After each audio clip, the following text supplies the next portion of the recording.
আজি আমাৰ শিকিবলগীয়া প্ৰথম প্ৰশ্নটো হৈছে from which fruit do we get oil. এই প্ৰশ্নটো সুধিছে কোনটো ফলৰ পৰা আমি তেল পাওঁ। তোমালোকক চাৰিটা অপশ্যন দিয়া হৈছে। অপশ্যনসমূহৰ ভিতৰত শুদ্ধ উত্তৰটো কি হ'ব?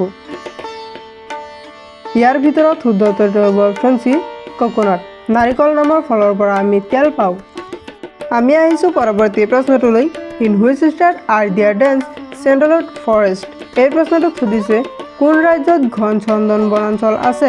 তোমালোকক চাৰিটা অপশ্যন দিয়া হৈছে। অপশ্যনসমূহৰ ভিতৰত শুদ্ধ উত্তৰটো কি হ'ব? ইয়াৰ ভিতৰত শুদ্ধ উত্তৰটো হ'ব অপশ্যন বি কৰ্ণাটক। কৰ্ণাটক ৰাজ্যত ঘন চন্দন বনাঞ্চল আছে। আমি আহিছোঁ পৰৱৰ্তী প্ৰশ্নটোলৈ।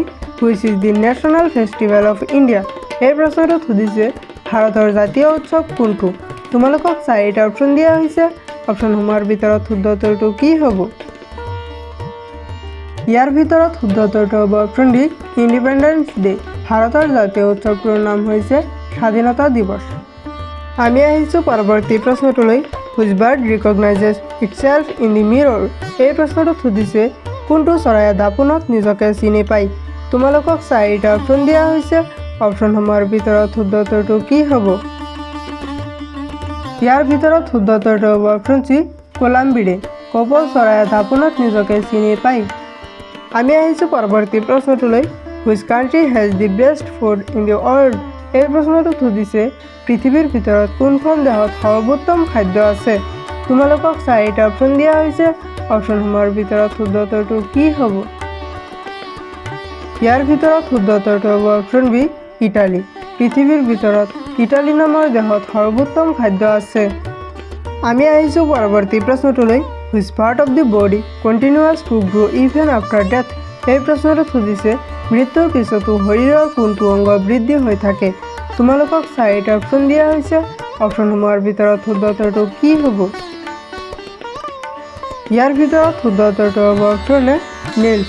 মৃত্যুৰ পিছতো মানুহৰ শৰীৰৰ নখ নামৰ অংগটো বৃদ্ধি হৈ থাকে। আমি আহিছোঁ পৰৱৰ্তী প্ৰশ্নটোলৈ। Which called the queen of spices. এই প্ৰশ্নটোত সুধিছে মছলাৰ ৰাণী কাক কোৱা হয়। তোমালোকক চাৰিটা অপশ্যন দিয়া হৈছে। অপশ্যনসমূহৰ ভিতৰত শুদ্ধ উত্তৰটো কি হ'ব? ইয়াৰ ভিতৰত শুদ্ধ উত্তৰটো হ'ব অপশ্যন চি কাৰ্ডামম। মছলাৰ ৰাণী বুলি এলাচিক কোৱা হয়। আমি আহিছোঁ পৰৱৰ্তী প্ৰশ্নটোলৈ। What is the name of the national sweet of India. এই প্ৰশ্নটোত সুধিছে ভাৰতৰ জাতীয় মিঠাইৰ নাম কি। তোমালোকক চাৰিটা অপশ্যন দিয়া হৈছে। অপশ্যনসমূহৰ ভিতৰত শুদ্ধ উত্তৰটো কি হ'ব? ইয়াৰ ভিতৰত শুদ্ধ উত্তৰটো হ'ব অপশ্যন ডি জেলেবি। ভাৰতৰ জাতীয় মিঠাইৰ নাম হৈছে জিলাপি। আমি আহিছোঁ পৰৱৰ্তী প্ৰশ্নটোলৈ। How many bones are there in the human body.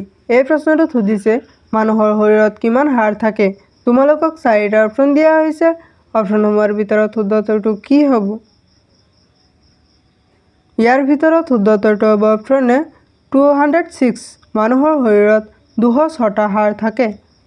আমি আহিছোঁ পৰৱৰ্তী প্ৰশ্নটোলৈ। Which is the national colour of India. এই প্ৰশ্নটোত সুধিছে ভাৰতৰ জাতীয় ৰং কি। তোমালোকক চাৰিটা অপশ্যন দিয়া হৈছে। অপশ্যনসমূহৰ ভিতৰত শুদ্ধ উত্তৰটো কি হ'ব? ইয়াৰ ভিতৰত শুদ্ধ উত্তৰটো হ'ব অপশ্যন ডি ছাফ্ৰন। ভাৰতৰ জাতীয় ৰংটোৰ নাম হৈছে কেশৰ কালাৰ।